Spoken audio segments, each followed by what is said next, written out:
Out of all the hundreds of sins mentioned in the Torah, there seems to be one that rises to the top. There is one that seems to take center stage. There is one that seems to have a completely disproportionate centrality to it. The Torah seems to declare it the mother of all sins. That sin is Loshon Hara, gossip. The amount of focus and attention given to it relative to other averos is mind-bogglingly immense. So much so that it begs an explanation. For example, out of all the negative mitzvahs written in the entire Torah, none have more ink dedicated to them than the commandment of refraining from Loshon Hara.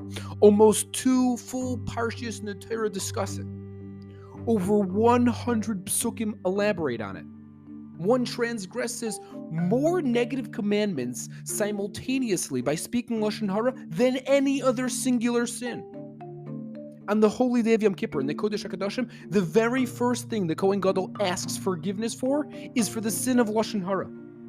The very first thing we ask Hashem for in our personal supplements at the end of Shemona Esrei is Elokai Nitzor L'Shoinei Meira. Hashem should help protect our mouths from speaking bad. The Gemara in Besechtes Peah Yerushalmi says that Loshon Hara is as bad as all the other averos in the Torah. That same Yerushalmi says that one who speaks Loshon Hara, it's as if he doesn't believe in God. It says in Psachim Kuf Yud Tes Amud Aleph that one who speaks Loshon Hara is worthy to be thrown to dogs. The entire generation of Jews that made it out of Egypt, who were some of the greatest Jews who ever lived, were all wiped out. Why? Because they listened to Loshon Hara about the land of Eretz Yisrael. The Gemara in Kiddushin Daf Lamed Aleph Amud Aleph says that the absolute middle pasuk in the entire Torah, the very halfway point, implying extreme criticality, is pasuk Yud Gimel Lamed Gimel in this week's parsha, which discusses Loshon Hara. The list can go on.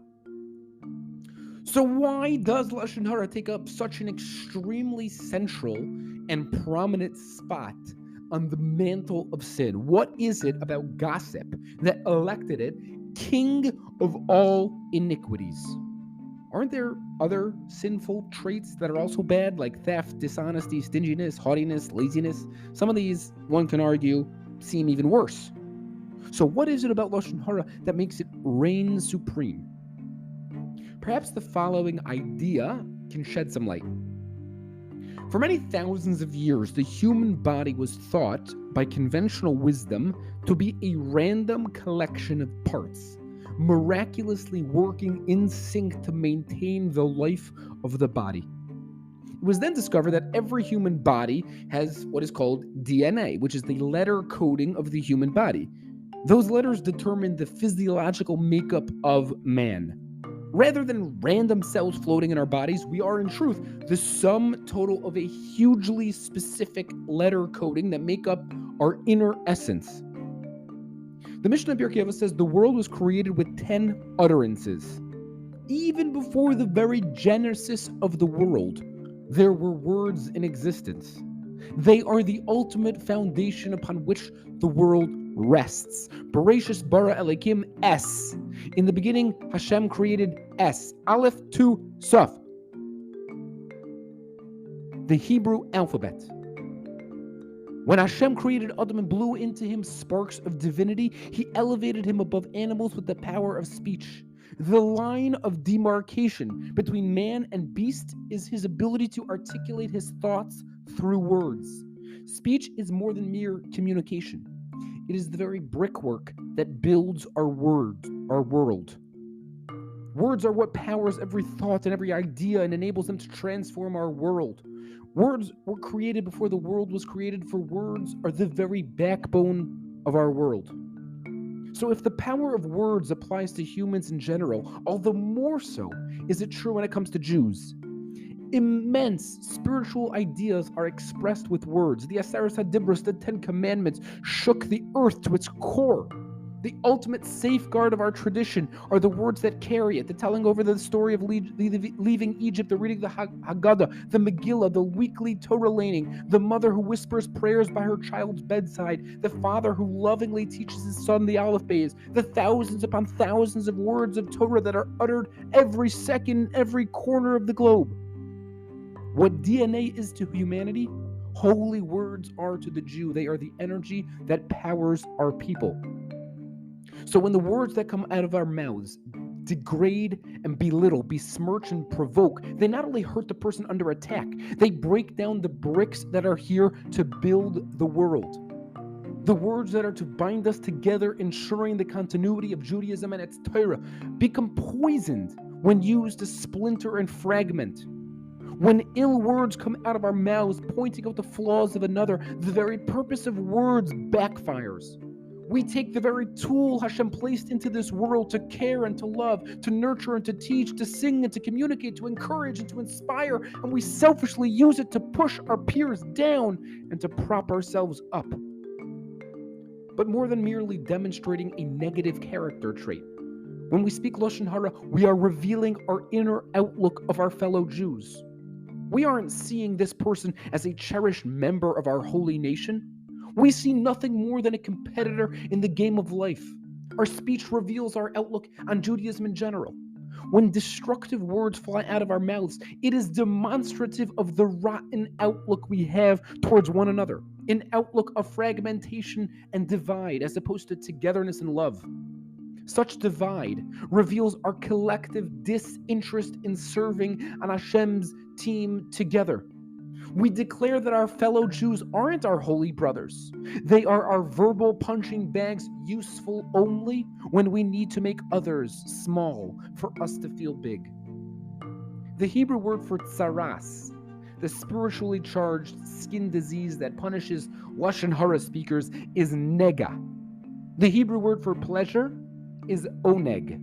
The difference between the two words is the placement of the letter ayin. The word ayin means eyes. Either it's placed at the end of the word, or it's front and center at the beginning. The difference between nega and oneg is merely where we place our eyesight. Do we look at our neighbors and see evil and bad, corruption and guilt, people who are mere competitors in the rat race of life? Or do we see pure, holy, loving Jews who, albeit imperfect, are all integral parts of the nation of Hashem? The way we use words determines if we live in the garden of Oneg or the dungeon of Nega. There is a fascinating Gemara in Tainus, Daf Chaf Daled Amud Aleph, that seems to give a very strange, awfully strange dating advice. It says that if one finds a prospective spouse and sees that they have gorgeous, beautiful eyes, one need not check the rest of the body. One can be assured it is likewise gorgeous and beautiful. Now, there is an obvious question. One does not need to go very far to find people who have beautiful eyes, but, let's just say, have slightly unpleasant features or deformities. So, what exactly does this Gemara mean? The Kliyakar in Bereshis Chav Dalid Yud Dalid says that the Gemara is not referring to physical appearance. The Gemara means that if one comes across another person with a healthy, beautiful, positive outlook of others, no other character traits need to be examined, for this is the ultimate litmus test of piousness. The Gemara unequivocally declares, if you come across a person who looks at others and sees good, marry that person. For when they look around, they don't merely see people, they see souls, they see neshamos, they see worthy members of Hashem's team, strong and glorious soldiers in the army of God. Such people hold up the world. Let me tell you an unbelievable story.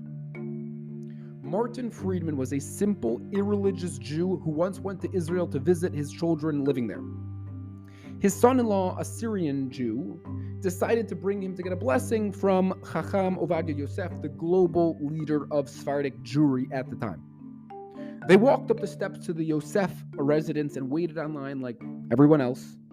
And due to the throngs of people who came to catch a glimpse of Reb Ovadia, it was expected that they would get a few seconds with the holy sage, no more. When Martin walked into the room, Chacham Ovadia stopped what he was doing and froze. He got up and pointed to Martin and said, "You, I smell the scent of Gan Eden coming off of you." Martin wasn't sure what to do with himself. He just stood there. Rebbe Ovadia asked him, "What is your zchut, your merit?" Martin, who had no idea what the word zchut meant, responded that he doesn't know what the holy rabbi is talking about. Rebbe Ovadia was determined and repeated, "Tell me what your merit is. Why does the smell of Gan Eden emanate from you?" Martin again looked at the chief rabbi and reiterated, "I am a simple man. I'm not even religious. I don't know what you're talking about. I don't know what you're seeing." Chacham Ovadia announced that everyone should leave the room. He sat down and brought Martin close to him, and he again looked at him in the eye and said, "You have the smell of Gan Eden coming off of you, and I would like to know why." Looking at Chacham Ovadia, Martin replied, "Perhaps it is the following. In the year 1945, after the war ended, Jews shared a collective sigh of relief as each person found his respective safe haven to begin life anew. My father, on the other hand, couldn't sleep. Night after night, he would come downstairs in the middle of the night and cry. What's going to be with all the bars of soap, he would weep. All those millions upon millions of Jewish bodies that were killed and made into bars of soap for the sadistic Germans to use. What will be with them? Who will bury them? All those Jews sitting in German closets and bathrooms. All those beautiful, sweet Jewish children who not only got killed in horrific fashion, but now have to clean the very bodies of the murderers who killed them. Can you imagine? All those holy women who sacrifice themselves for the sake of God in heaven, who haven't gotten they don't even get a proper Jewish burial." He would cry, he would scream, he would shriek with all his might. One day he had enough. He came downstairs with a suitcase in his hand and turned to my mother and said, "I'm going to Europe, and I am hunting soap. And you," he said, turning to me, "are coming with me." I was 10 at the time. So we went to Europe and we traveled from town to town, knocking on doors, asking if they had any German soap that we can buy. We went around in the sleet and in the rain. We walked around along alleyways and through slums. We went by car and by train and by horse and by boat. Not a town did we let by. My father was possessed. While the rest of our people were all searching for new life, my father and I were searching for death. Death in the form of small bars of soap. We would plead with people to sell us their German soap, and then my father and I would take a shovel, dig a hole, say a small prayer, and with tears rolling down our cheeks, we would bury those holy bars of soap. Eventually, we came to the last town on our map. We limped through, cold, tired, starved, exhausted, out of money. We made it to the last house in our town, and my father knocked on the door.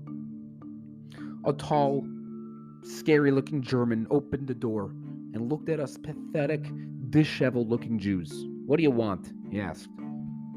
"I would like your German bars of soap," my father replied.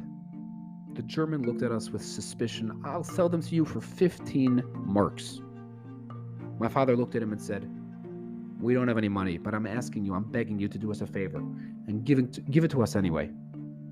"Absolutely not," shot back the man. As he was about to close the door, I raised my voice and said, "Sir, those bars of soap are our friends, our family, our people. Lives lived in truth and integrity are in those bars. People who did nothing but bring goodness and light to the world are pressed into those bars. Men and women who kept the world afloat with their kindness and love had their lives cut short and are in those very bars. We had been to every city and every town, every hamlet and every village, every nook and every cranny, every ghetto and every camp to ensure that those precious bars of soap got buried. See this shirt on my back? See this shirt on my back? I will take it off and hand it to you in exchange for those bars of soap." The German, albeit surprised, agreed, and we buried the last bars of soap in Europe. Exhausted and shirtless, I limped back to America and quietly lived the rest of my life. Each of us have flaws. Some of us have many flaws. But all of us have mountains we've climbed and heights we've soared, temptations we've overcome, and anger we've subsided, kindness we've done, and prayers we've uttered. An unassuming man, one completely, utterly unnoteworthy, one who we would think is like everyone else riding the subway, can be credited with burying a literal continent's worth of Jewish bodies.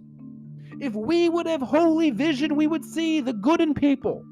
We would smell the sense of Gan Eden that their holy souls exude.